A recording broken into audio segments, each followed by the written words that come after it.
अस्सलाम वालेकुम everyone, welcome to my channel. तो आज की इस वीडियो में हम एक्सरसाइज 7.8 सॉल्व करेंगे। एक्सरसाइज 7.8 जो कि लास्ट एक्सरसाइज है इस यूनिट की, यानी इस चैप्टर की एक्सरसाइज 7 तो लास्ट एक्सरसाइज में आती है 7.8। तो इंशाअल्लाह ताला आज की इस वीडियो में मैं एक्सरसाइज 7.8 एक्सरसाइज ख़त्म करके अपनी अगली वीडियो में 7.8 के आंसर के बारे में बात करूँगी कि उसके आंसर किस तरीके से आ रहे हैं, या आप अगर कोई सी भी वैल्यू चेंज करके दे दिए बोर्ड वाले तो आप किस तरीके से करेंगे। तो फ़िलहाल तो मैं ये आपको 7.8 पढ़ाती हूँ। 7.8 में बात क्या होगी? 7.8 एक्चुअली डिपेंडेड केस में मैं हर एक वीडियो से पहले आप लोगों को वीडियो से पहले मैंने हर एक फार्मूला बताया था कि कौन सा फार्मूला किस तरीके से इस्तेमाल हो रहा है। तो इस वीडियो में मैं आपको सबसे पहले फार्मूला बताऊंगी जो कि 7.8 में इस्तेमाल होगा। आपका पूरा 7.8 एक्सरसाइज ख़त्म हो जाएगा। तो 7.8 जो एक्चुअली डिपेंडेड है वो homogeneous of straight lines and pairs of line. किस पे? Homogeneous of straight lines and pairs of line पे। सही। होमोजेनियस इक्वेशन किसे बोलते हैं, या होमोजेनियस स्ट्रेट लाइन के होमोजेनियस किसे बोलते हैं? वो इक्वेशन जो पास हो रही हो किसी भी ओरिजिन से, वो इक्वेशंस जो पास हो रही हो किसी भी ओरिजिन किसको बोलते हैं? हमें पता है ओरिजिन किसको बोलते हैं? 0,0 को। ओरिजिन किसको बोलते हैं? 0,0 को। तो वो 0 से पास हो रही हो, यानी 0 से पास हो रही है, या तो उसके एक्स एक्सिस से पास हो 0 के, या तो वाई एक्सिस से पास हो। तो उसके आ जाएगा C इक्वल टू, यहाँ दिखा दिया 0 को। लाइन क्या होगी? 0 होगी। वो कहलाता है होमोजेनियस इक्वेशन। और जैसे कि आपको मैट्रिक्स में याद हो कि हम होमोजेनियस इक्वेशन को एक और तरीके से लिख रहे होते हैं। वो आता है हमारे पास होमोजेनियस इक्वेशन कि अगर हम लिखते हैं A plus B C equal to 0, अब ऐसी x plus 5 plus z equal to 0, और z अगर आ गया x प्लस तो E plus F G equal to 0। ये क्या होमोजेनियस इक्वेशन है। अब यह ABCD मैंने लेट किया है, यह नंबर्स हो सकता है 1 2 3 4 5 6 7 8 9। तो इस डिपेंडेंट में कुछ भी नहीं है क्या? अगर मैं लिख दूँ, अगर मैं ABCD की जगह मैं लिख कर दे दूँ आपको 14 plus 13 3 plus 4 equal to 0, 15 plus 15x 14x y पर डिपेंडेंट हो रही है, एक्स की इक्वेशन होती है 4y प्लस 3 इक्वल टू 0, और 17x plus 6y plus 2 equal to 0। ये क्या हमारे पास होमोजेनियस इक्वेशन है। जिस तरह मैंने A plus B plus C में लिख कर दिया था, देखिए इसमें लिख कर दिया वैल्यूज़ में लिख कर दी थी। तो ये हमारे पास क्या कहलाता है? Homogeneous equation. होमोजेनियस इक्वेशन के बाद आगे आते हैं पेयर्स ऑफ लाइंस किसको बोलते हैं, या pairs of lines. Pairs of line में हम क्या करते हैं? अब हम लाइंस की इक्वेशन निकालने बोले तो हम कैसे निकालेंगे, तो वो भी अभी मैं बताती हूँ। सबसे पहले फार्मूलाज देख लेते हैं। ये तो फार्मूला में सबसे पहला formula AX² plus 2H HXY plus BY का स्क्वायर। दूसरा हमारे पास m के लिए आ रहा है, जो कि m को स्लोप बोल रहे होते हैं कि -h plus -√h² minus AB divide by B। तीसरा टेंजेंट थीटा आ रहा है plus -m2 minus m1 plus m1 m2 से। ये तीन फार्मूला जो है इस वाले में यूज होंगे। और दूसरी बात, ये चौथा फार्मूला हमारे पास है। ये तीन फार्मूला और ये चौथा फार्मूला से एक्सरसाइज 7.8 कंप्लीट हो जाएगा। तो एक्सरसाइज 7.8 एक्चुअली इन चार फार्मूलाज पर डिपेंड है। तो अब हम आते हैं नेचर्स ऑफ रूट। रूट्स किसको बोलते हैं? रूट्स हम किसको बोल रहे होते हैं? रूट्स हम आंसर्स को बोल रहे होते हैं। अपने आंसर को हम क्या बोल रहे होते हैं? रूट्स बोल रहे होते हैं। कि जो हमारा आंसर होता है, आंसर, रूट को हम क्या बोलते हैं? आंसर ही बोलते हैं। नेचर ऑफ आंसर बोले या नेचर ऑफ रूट बोले तो उसका फार्मूला था D/(h² माइनस AB। तो h² माइनस AB जब 0 से क्या हो? बड़ा हो, तो हमारे पास roots are real and distinct होगा।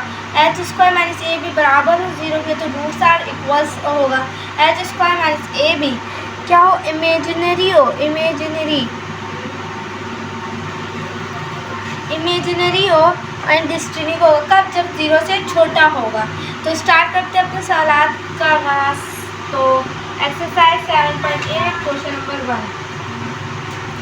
1 में नेचर्स ऑफ रूट ही मालूम करना है हमें। देखिए 1 थोड़ा मिस प्रिंटेड हुई है बुक में।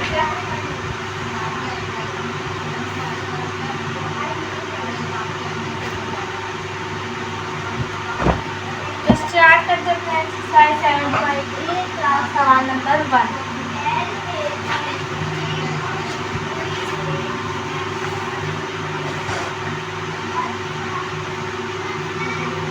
Exercise 7.8 question number 1। फार्मूला सभी मैंने बता दिए और साथ ही सामने पढ़ाते पढ़ाते रिकॉल करते रहूँगी ताकि बेसिक आप लोगों को याद हो जाए कि फार्मूला क्या यूज़ करना। सबसे पहले सवाल पढ़ती हूँ मैं, तो अगर आपको नज़र आ रहा हो तो सबसे पहले सवाल है, find the equations of pairs of line presently jointly by each of the following equations, state nature of lines and also present pairs of lines. Natures of line मालूम क्या क्या करना है, natures of lines and also present pairs of lines. Pairs of lines अभी हमने पढ़ा formula कि pairs of line में क्या कर रहे होते हैं, एक्चुअली पेयर्स ऑफ लाइन में मिडल टर्म ब्रेक कर रहे होते हैं। क्या कर रहे होते हैं एक्चुअली, मिडल टर्म ब्रेक। याद रखिएगा जब भी वर्ड्स आ जाए पेयर्स ऑफ लाइंस तो हम क्या करेंगे, मिडल टर्म ब्रेक करेंगे। तो क्या करेंगे, मिडल टर्म ब्रेक करेंगे जब भी क्या आ जाए pairs of lines. And natures of line का भी मैंने फार्मूला बताया। नेचर्स ऑफ लाइंस का फार्मूला क्या है, d/h² - ab। और अभी मैंने बताया नेचर्स का कैसा होगा ये भी मैंने बता दिया। तो स्टार्ट करते सबसे पहला सवाल, h² - 5xy + 6y² = 0। इसका सबसे पहले मैंने पेयर्स ऑफ लाइन्स हम मालूम करेंगे। तो पेयर्स ऑफ लाइन्स के लिए हमारे पास क्या था, मिडल टर्म ब्रेक करेंगे। 5 को हम किस किस में तोड़ सकते हैं, जो 6 भी बने और 5 भी बने, जब मल्टीप्लाई हो तो प्रोडक्ट 6 बन जाए और जब प्लस हो तो 5 बन जाए। तो -3xy का 2xy ये दोनों प्लस हो गए, 5xy मल्टीप्लाई होगी 6y² करेंगे, 6 देंगे, 6y² = 0।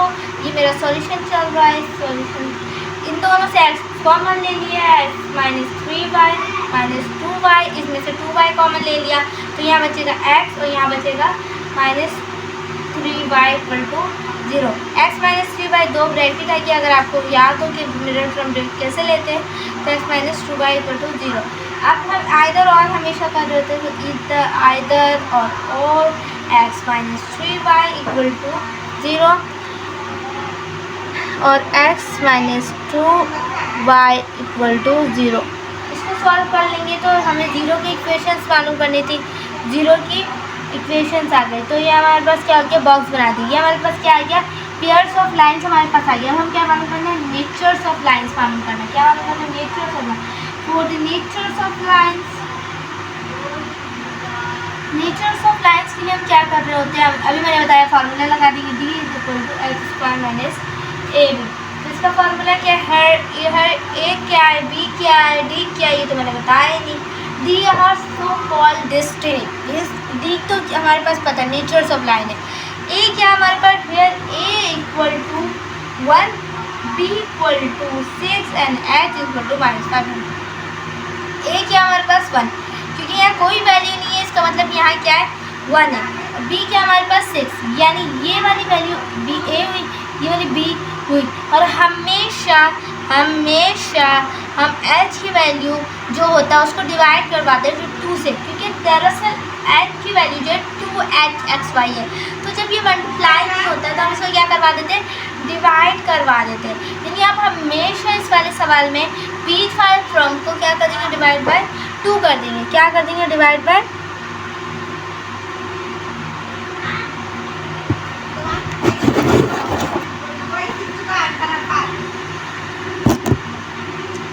डिवाइड बाय 2 कर देंगे। इसको हमेशा क्या कर देंगे, बीच वाले टर्म को डिवाइड बाय 2 कर देंगे। तो स्टार्ट करते डिवाइड बाय 2 कर दिए तो क्या गया, माइनस का 5 तो ऐसे ही रहा, इसको डिवाइड बाय 2 कर दिया। तो अब हम वैल्यू पुट कर देंगे, d/h क्या है हमारे पास, -5/2 का होल स्क्वायर माइनस का a क्या है, b क्या है 6। इसको सॉल्व कर लेंगे, d = 5 का स्क्वायर 25, 4 का स्क्वायर 4 माइनस प्लस हो जाएगा और ये माइनस का 6 आ जाएगा। d = एलसीएम ले लेंगे, यहाँ हमारे पास आ जाएगा 1/4 और ये क्या है 1/4 0 से छोटा है। 1/4 को अगर हम डिवाइड करेंगे तो वो क्या आएगा, 0 से छोटा आएगा। तो हमारे पास 1/4 और फ्रैक्शन में वैल्यू भी वैसे भी 0 से छोटी होती है। तो हम लिख देंगे रूट्स क्या आया, roots are real and डिस्टिनिक।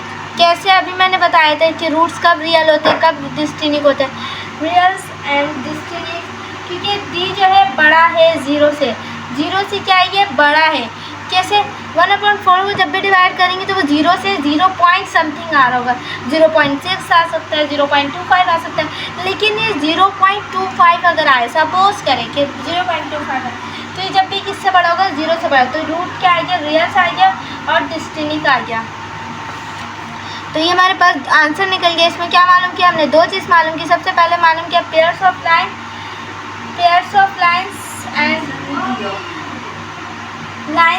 Roots are real and distinct natures of line मालूम किया। अब हम करते हैं क्वेश्चन नंबर 2 अपना फाइंड दी। इसी तरीके से बाकी हो जाएगा। ये बिल्कुल आसान सवाल थे कि अगर हम natures of line, roots of line कैसे मालूम करते हैं, पेयर्स ऑफ लाइन कैसे मालूम करते हैं।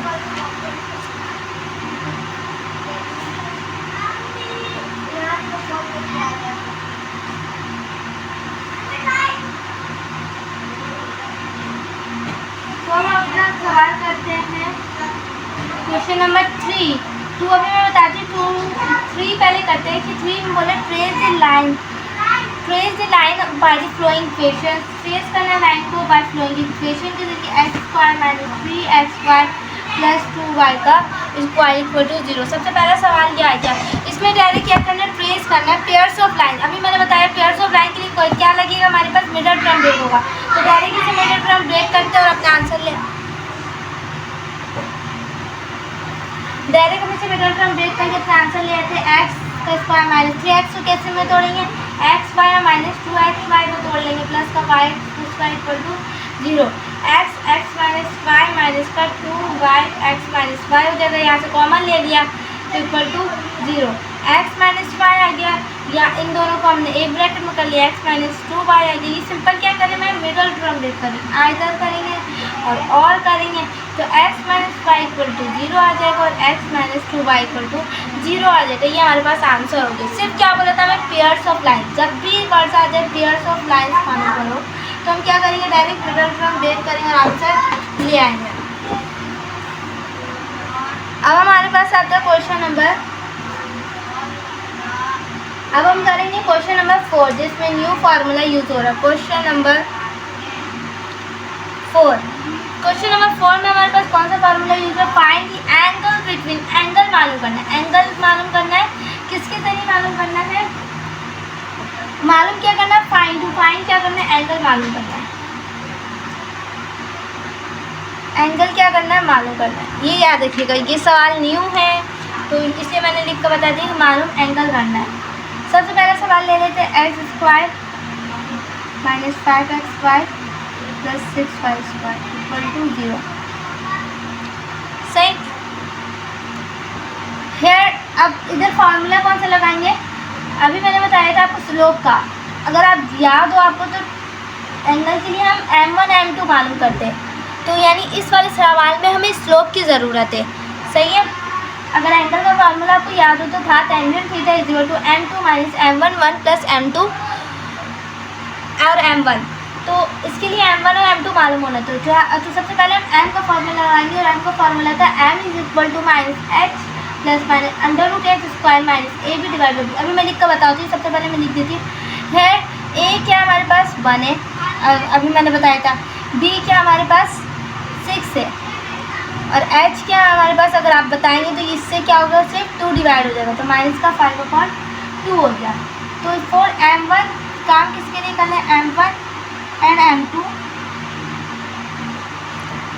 फॉर m1 एंड m2 के लिए काम कर रहे हैं तो m = माइनस का h plus minus √h² - ab divided by b। ये हमारे पास क्या मेन फार्मूला है, ये क्या है, मेन फार्मूला है किसके लिए, जब नेचर्स ऑफ लाइंस का सवाल आएंगे तब के लिए स्लोप का मेन फार्मूला हम इसे यूज़ करेंगे। तब के लिए हम क्या करेंगे, स्लोप का मेन फार्मूला किसे यूज़ करेंगे, इससे करेंगे। क्योंकि इधर हमारे पास स्लोप के लिए कुछ और गिवन नहीं है, y नहीं गिवन है, b इंटरसेप्ट नहीं गिवन है, क्या गिवन है, h गिवन है, a गिवन है। तो ये वाला फार्मूला अब वैल्यू पुट कर देंगे हम, m = माइनस का h क्या है, माइनस का 5/2 वैल्यू पुट कर रहे प्लस माइनस √h की वैल्यू क्या है, -5/2 का होल स्क्वायर माइनस का a क्या हमारे पास 1 और b क्या हमारे पास 6। डिवाइडेड बाई बी क्या 6, सही है। अब हम इसे सॉल्व कर लेंगे तो m इक्वल टू माइनस का 5/2 क्या हो जाएगा, माइनस माइनस प्लस हो जाएगा। यहाँ अगर आप देखें तो ये माइनस माइनस प्लस 5/2 हो जाएगा। सबसे पहले हम इसे लिख देते हैं प्लस का 5/2 प्लस माइनस अंदर अगर हम माइनस का 5/2 का स्क्वायर लें, जैसे अगर मैं यहाँ दिखा दूँ माइनस का 5/2 का स्क्वायर, तो 5 का 25 और 2 2 4, तो 25 और माइनस माइनस क्या देगा प्लस 4 और माइनस का 6 से मतलब 6 1 जा 6 आ जाता है इसको, और डिवाइडेड बाई बी की वैल्यू क्या थी 6 थी हमारे पास। m equal to 5/2 plus minus under root, इससे हम एलसीएम लेंगे तो क्या आ जाएगा हमारे पास 1/4 आ जाएगा। अब हम क्या करेंगे, इसको रूट से निकाल देंगे, हमें पता 1 का रूट भी आता है और 4 का रूट भी होता है, प्लस माइनस 1/2 डिवाइड बाई 6। अब हम क्या कर लेंगे, आइदर और कर लेंगे, आइदर और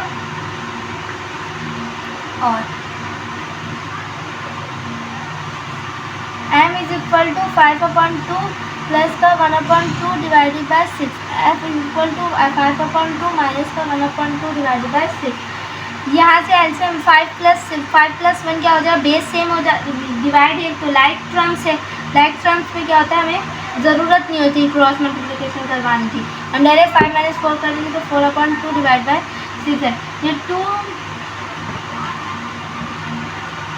ये क्या होगा हमारे पास, अब ये क्या हो जाएगा 3, m इक्वल टू 3/6 और m इक्वल टू ये क्या हो जाएगा 2/6। हमें पता है ये भी कैंसिल डाउन होता है, तो ये हमारे पास m इक्वल टू 1/2 और m इक्वल टू 1/3। हमारे पास 2 m आए, एक हमने m1 दे दिया, एक को हमने m2 दे दिया। अब हम शुरू से m1 दे देते इसे, इसको शुरू से m2 दे देते हैं, तो m1 हमारे पास ये स्लोप आ गया, m2 हमारे पास ये स्लोप आ गया। अभी मैंने टेंजेंट थीटा का फार्मूला बताया, तो टेंजेंट थीटा का फार्मूला होता है m2 plus minus m2 minus m1 1 plus m1 m2। ये किसका फार्मूला होता है, टेंजेंट थीटा का फार्मूला होता है। तो वैल्यू पुट कर देंगे, tangent theta is equal to m2 क्या है 1/3, m2 क्या है 1/3 माइनस का m1 क्या 1/2 और 1 प्लस m1 क्या हमारे पास 1/2 और m2 क्या हमारे पास 1/3, तो 1/3 माइनस का 1/2 आ जाएगा हमारे पास, ये 3 2 6 और यहाँ 2 3 आ गए तो माइनस का 1 आ गया, डिवाइड बाय 2 1 1 से मल्टीप्लाई हुआ 2 2 6 और 6 और 5 तो देंगे तो 7/6 आ जाएगा, 6 से 6 कट आउट हो जाएगा तो माइनस का 1/7 आ गया। टेंजेंट माइनस का जो साइन है निगलेक्ट कर देते, क्यों, क्योंकि इसके बाद मॉडुलस साइन लगा रहता है, इसमें क्या लगा रहता है मॉडुलस साइन। अभी पिछली वीडियो में मैंने बताया था जब भी मॉडुलस साइन लगाओ तो माइनस साइन को क्या करते हैं मॉडुलस से निकलता है तो क्या हो जाता है खुद ब खुद प्लस हो जाता है, तो ये खुद ब खुद हम लिख देंगे प्लस हो गया जब मॉडुलस साइन से निकला, तो ये प्लस होकर निकला, टेंजेंट थीटा आ गया। अब थीटा को उधर भेज देंगे तो थीटा इक्वल टू टेंजेंट -1 और 1/7, तो ये हमारे पास कितना डिग्री आएगी, theta equal to 8.13 degree, 8.13 degree आएगी। ये हमारे पास क्या हो गया आंसर हो गया 8.13 डिग्री। तो ये क्या कर रहे हैं हम क्वेश्चन नंबर 4 में अटैम्प्ट कर रहे हैं। क्वेश्चन नंबर 4 हमारे पास इस तरीके से हो रहा है। अब हम करेंगे क्वेश्चन नंबर 5 जो कि मोस्ट इम्पॉर्टेंट है। क्वेश्चन 5 इज मोस्ट इम्पॉर्टेंट है। क्यों है ये इम्पॉर्टेंट, हम क्यों बोल रहे हैं इसे इम्पॉर्टेंट, क्योंकि ये वाले सवाल आपको पिछली बुक में भी मौजूद था और इस बुक में भी क्या है मौजूद है। तो अब हम क्या करेंगे इसको सवाल अटैम्प्ट करेंगे और ध्यान से सुनिएगा। अकॉर्डिंग टू गिवन कंडीशन क्या है, the guardians of one of the line A square plus is twice that the other show that guardian से A square plus 2x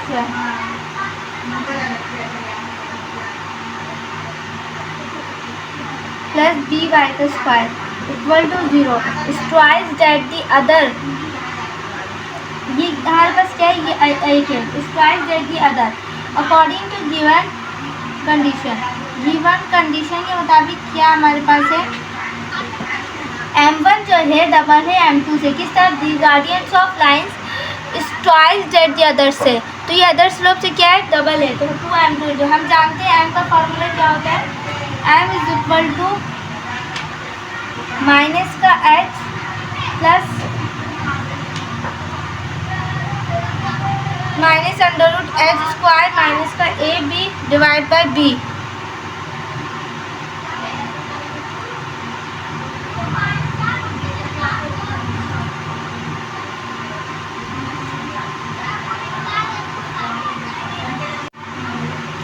M is equal to H square minus H plus minus under root H square minus A B divide by B. तो m1 की जगह हम क्या रख देंगे, इसे रख देंगे, और m2 की जगह भी हम क्या रख देंगे, यही रख देंगे। m1 ये हमारे पास कंडीशन है, और इस कंडीशन को हम फुलफिल करेंगे। तो m1 अभी यही होगा और m2 भी यही होगा। बस क्या होगा, m1 में प्लस साइन होगा और m2 में माइनस साइन होगा। तो m क्या आ जाएगा, माइनस का h प्लस का under root H square minus A B divide by B equal to 2 ऐसी रहा m2 की जगह ये आ जाएगा। बस क्या साइन आ जाएगा, माइनस का ये कंसीडर होगा, माइनस का under root H square minus A B divide by B. एक दफ़ा हमने प्लस में ले लिया और एक दफ़ा माइनस में ले लिया m1 और m2 को। अब इसको सॉल्व कर लेंगे, b से b क्या हो जाएगा, कैंसिल आउट हो जाएगा। तो माइनस का h plus under root H square minus A B equal to minus का 2h माइनस का 2 under root H square minus A B. ये माइनस का 2 इधर आके प्लस का हो जाएगा, माइनस का वहाँ जाके प्लस का हो जाएगा। H square minus A B plus का 2 under root H square minus A B और माइनस का 2h प्लस का h। ये इससे होगा तो ये 3 under root H square minus का ए बी हो जाएगा। ये क्या होगा, 3 माइनस का 2h था तो ये क्या आ जाएगा, h बच जाएगा, माइनस का h।